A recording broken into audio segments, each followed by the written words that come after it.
the waffle iron mistake that made Nike millions.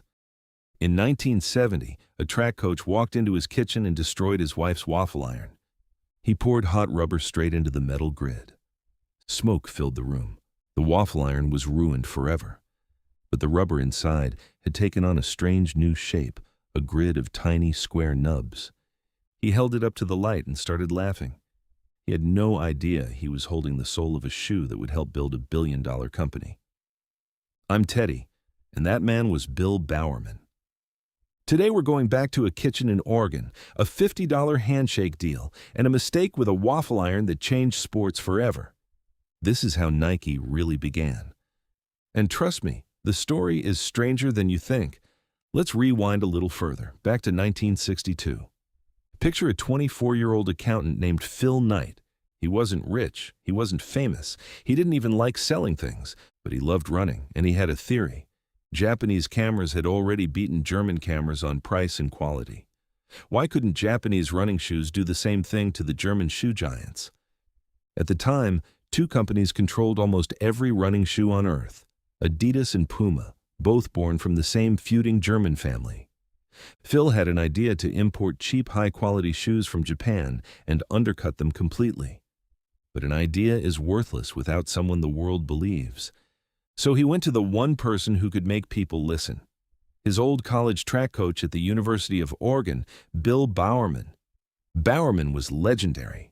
He had trained Olympic runners. He obsessed over every gram of a shoe like other people obsess over money. Phil pitched him nervously in a coffee shop. Bowerman surprised him. He wanted in. They shook hands and each put in $500. That's it.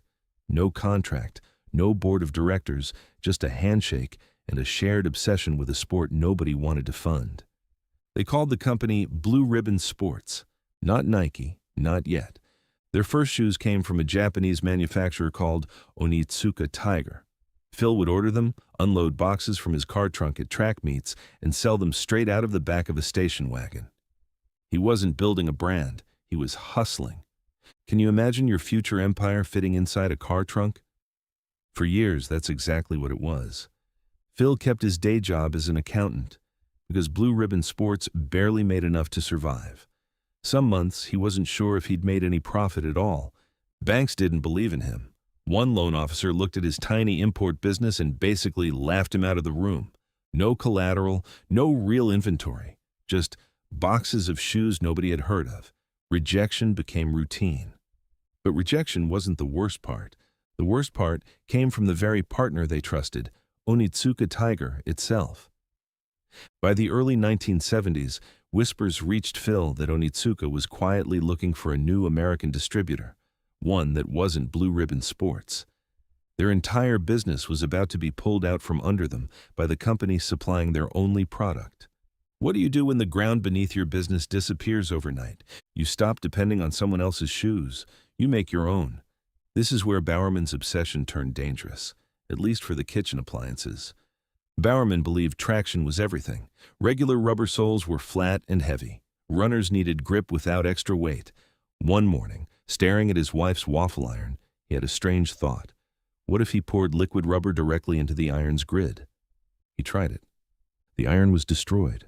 The kitchen smelled like burning rubber for days, but the rubber came out shaped into small square studs, lightweight, grippy, completely unlike anything on the market.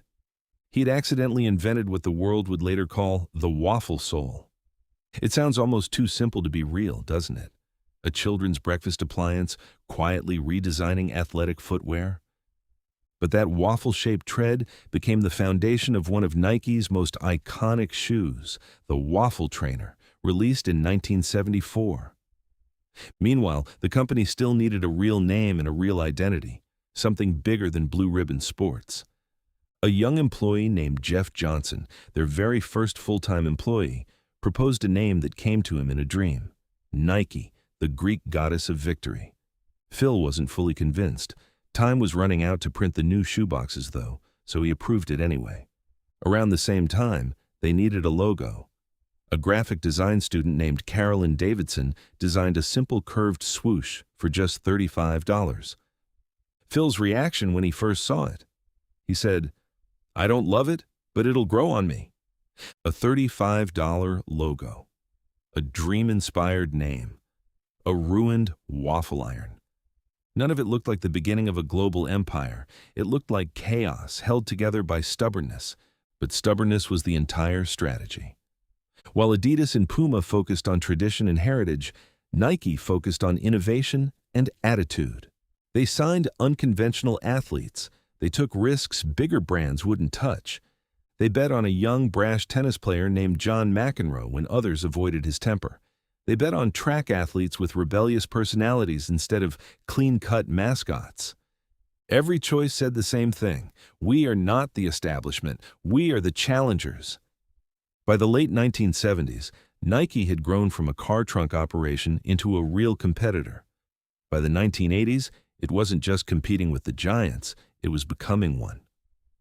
Eventually, a rookie basketball player named Michael Jordan would sign a shoe deal with this scrappy Oregon company instead of the more established brands courting him. That single decision would create one of the most valuable partnerships in sports history. But none of that happens without the waffle iron. None of it happens without two men and a $500 handshake, with no lawyer, no safety net, and honestly, no real plan beyond believing in a strange idea. Think about how many times this story could have ended. A rejected bank loan, a supplier abandoning them, a kitchen appliance destroyed for nothing. Any one of those moments could have quietly closed the door on Nike before the world ever knew the name. Instead, every failure became raw material. Every rejection pushed them toward building something nobody could take away from them again. So Teddy's lesson for you today is this. The thing that looks like a ruined mess in your kitchen right now might just be the shape of your next breakthrough.